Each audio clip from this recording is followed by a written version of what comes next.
আগের দিন বোনের বাড়ি গেছিলাম, ওই বাজার থেকে না এই লেবু গাছটা নিয়ে এসেছি, গন্ধরাজ লেবু গাছ। গাছ ভালোবাসি তাই যেখানেই যাই একটা করে গাছ নিয়ে চলে আসি। তো এই গাছটা এখন আমি লাগিয়ে দেবো, মাটি রেডি করে নিয়েছি আর অল্প বৃষ্টি হচ্ছে, তো এখন লাগালে গাছটা কিন্তু খুব ভালো হবে।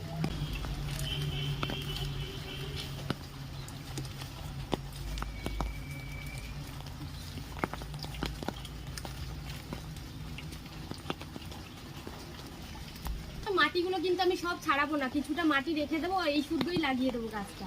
আর এই বড় গাবলা নিয়ে নিয়েছি, তাহলে গাছটা বড় হলে ভালো হবে। একবারে এই গাবলার মধ্যেই আমি বসিয়ে দিচ্ছি।